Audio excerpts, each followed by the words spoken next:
Welcome to our channel SES academy.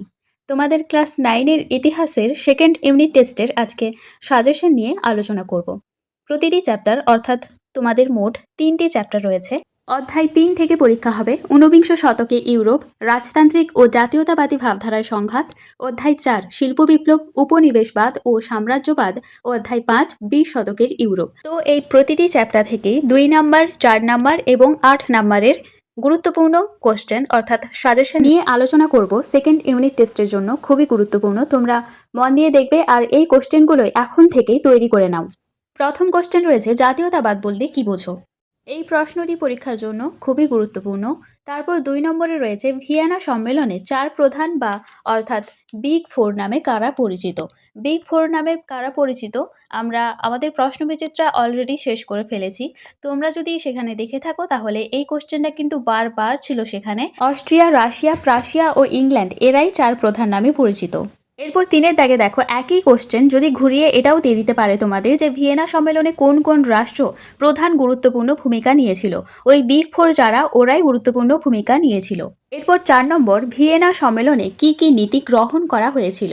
এটাও প্রশ্নবিচিত্রায় আমরা বারবার করেছি। 4টি প্রধান নীতি কি? ন্যায্য অধিকার নীতি, ক্ষতিপূরণ নীতি ও শক্তি সাম্য নীতি।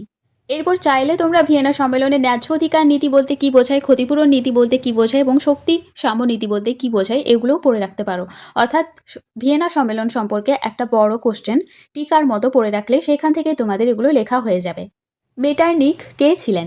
মেটার্নিখ ছিলেন অস্ট্রিয়ার চ্যান্সেলর বা প্রধানমন্ত্রী। তিনি ছিলেন ইউরোপের সর্বাপেক্ষা তীক্ষ্ণ বুদ্ধি সম্পন্ন কূটনীতিবিদ। এই জন্য তাকে কূটনীতির রাজকুমার বলা হতো। কোন সময়কে মেটার্নিখের যুগ বলা হয়? 1815 খ্রিস্টাব্দ থেকে 1848 খ্রিস্টাব্দ পর্যন্ত সময়কালকে ইউরোপের ইতিহাসের মেটার্নিখের যুগ বলা হয়। আর কেন বলা হয় এটা তোমরা কোশ্চেনটা আমি প্রশ্নবিচিত্রা যখন করিয়েছি তখন দেখিয়ে দিয়েছি। যদি কোশ্চেন উত্তরটা না পাও সেখানে গিয়ে দেখে নিতে পারো। এরপর রয়েছে কার্লসবাদ ডিক্রি কি? 1819 খ্রিস্টাব্দে মেটার্নিখ কার্লসবাদ থেকে যে হুকুমনামা জারি করেন তা কার্লসবাদ ডিক্রি নামে পরিচিত। এই ডিক্রি অনুসারে 1 নম্বর কি হয়েছিল? জার্মান বিশ্ববিদ্যালয়গুলিতে ছাত্র সংগঠন নিষিদ্ধ করা হয়। আর 2 নম্বর, জার্মানির প্রগতিশীল ও উদার নৈতিক মতবাদের কণ্ঠ রোধ করা হয়। 7-এ রয়েছে, জুলাই রাজতন্ত্র বলতে কি বোঝো? তারপর রয়েছে, নাগরিক রাজা কাকে বলা হয়? তার রাজত্বকাল কেন বিখ্যাত?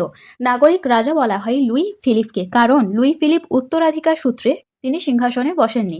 ফ্রান্সের নাগরিকদের ইচ্ছা অনুসারে ফ্রান্সের সিংহাসনে বসেছিলেন।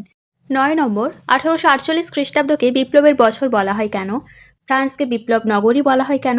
রিস অর্গিমেন্টো কি? এটা খুবই ইম্পর্টেন্ট। কার্বোনারি কি? এটাও খুবই ইম্পর্টেন্ট।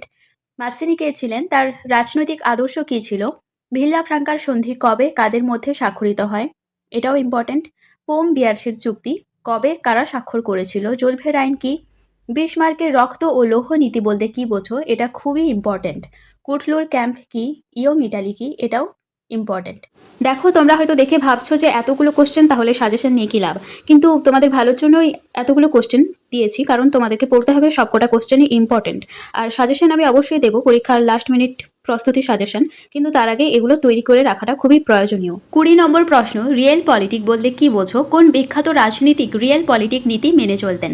বিসমার্ক রিয়েল পলিটিক নীতি মেনে চলতেন। ওয়েল পলিটিক কি? এর প্রবক্তা কে? ওয়েল পলিটিকের প্রবক্তা হলেন দ্বিতীয় উইলিয়াম। এমস টেলিগ্রাম কি? পূর্বাঞ্চলীয় সমস্যা বা বলকান সমস্যা কি? মুক্তিদাতা যার কাকে বলা হয়, কেন বলা হয়? এই 3টা কোশ্চেনই খুবই গুরুত্বপূর্ণ। আর শেষ প্রশ্ন, হেটারিয়া ফিলিকে কি? 3 নম্বর অধ্যায় ঊনবিংশ শতকে ইউরোপ, এই অধ্যায়টি থেকে আমরা 2 নম্বরের কোশ্চেন দেখে নিলাম। এরপর 4 নম্বর অধ্যায় থেকে 2 নম্বরের কোশ্চেন দেখে নেব। শিল্প বিপ্লব বলতে কি বোঝো? প্রথম। তারপর রয়েছে, শিল্প বিপ্লব কথাটি প্রথম কে ব্যবহার করেন? প্রথম ব্যবহার করেন ফরাসি সমাজতাত্ত্বিক অগাস্তে ব্ল্যাঙ্কি। কথাটিকে কে জনপ্রিয় করেন? কথাটিকে জনপ্রিয় করেছিলেন ঐতিহাসিক আর্নল্ড টয়েনবি। এরপর রয়েছে এনক্লোজার কি? শিল্প বিপ্লবের সঙ্গে এর সম্পর্ক কি? তারপর 4 নম্বরে, কারখানা প্রথা বা ফ্যাক্টরি প্রথা বলতে কি বোঝো? কে কেন ইংল্যান্ডকে বিশ্বের কারখানা বলেছে? তারপরে কোশ্চেন, ইংল্যান্ড ছাড়া ইউরোপের কোন কোন দেশে শিল্প বিপ্লব ঘটে? 7 নম্বর, ট্রাক সিস্টেম কি? তারপর পিটারলু হত্যাকাণ্ড কি? রক্তাক্ত রবিবার বলতে কি বোঝো? ইম্পর্ট্যান্ট। কাল্পনিক সমাজতন্ত্র অথবা বৈজ্ঞানিক সমাজতন্ত্রবাদ কি? এটাও ইম্পর্ট্যান্ট। এরপর প্যারি কমিউন কি? উন্মুক্ত দ্বার নীতি কি? এই দুটোই গুরুত্বপূর্ণ। আফ্রিকা মহাদেশকে অন্ধকারাচ্ছন্ন মহাদেশ বলা হয় কেন? 14 নম্বর, ক্রুগার টেলিগ্রাম কি অথবা জেমসন রেড কি? অতিরাষ্ট্রিক অধিকার বলতে কি বোঝায়? ত্রিশক্তি আঁতাত বা ত্রিপল আঁতাত কবে কাদের মধ্যে স্বাক্ষরিত হয়? কবে কেন বলকান লীগ গঠন করা হয়েছিল? ত্রিশক্তি মৈত্রী বা ত্রিপল অ্যালায়েন্স কবে কাদের মধ্যে স্বাক্ষরিত হয়? ইউরোপে সশস্ত্র শান্তির যুগ কি? শেষ প্রশ্ন, সেরাজেভো হত্যাকাণ্ড কি? যদি তোমাদের কোশ্চেনের উত্তর নিয়ে কোনো সমস্যা থাকে তাহলে কমেন্টে জানাবে, আমি উত্তর দিয়ে দেব। 4 নম্বর অধ্যায়ে সবথেকে গুরুত্বপূর্ণ যেগুলো হলো বৈজ্ঞানিক আবিষ্কার। এসিকিউ, এমসিকিউ কিংবা 2 নম্বরের কোশ্চেনে এগুলো তোমাদের কোশ্চেন আসতে পারে, তাই এগুলি ভালো করে পড়বে। এরপর 5 নম্বর অধ্যায় বিংশ শতকে ইউরোপ। 1 নম্বর কোশ্চেন, বলশেভিক ও ম্যানোশেভিক কাদের বলা হয়? 2 নম্বর, কোন ঘটনা ব্লাডি সানডে বা রক্তাক্ত রবিবার নামে কুখ্যাত? মীর কাদের বলা হয়? 3 নম্বর 4 নম্বর, এপ্রিল থিসিস কি? ট্রটস্কি কেন বিখ্যাত? রাশিয়ার শীত বিপ্লব সম্পর্কে আলোচনা করো। প্যারিসের শান্তি সম্মেলনে বৃহৎ 4 অর্থাৎ বিগ 4 কারা? উগ্র জাতীয়তাবাদ বলতে কি বোঝো? জাতিসংঘ কেন ব্যর্থ হয়েছিল? ভাইমার প্রজাতন্ত্র কি? এরপর কালো বৃহস্পতিবার কি? স্পেনের গৃহযুদ্ধ কি? নাৎসিবাদ ও ফ্যাসিবাদ এর মধ্যে দুটি পার্থক্য লেখো। হুভার স্থগিতকরণ বা হুভার মোরাটোরিয়াম বলতে কি বোঝো?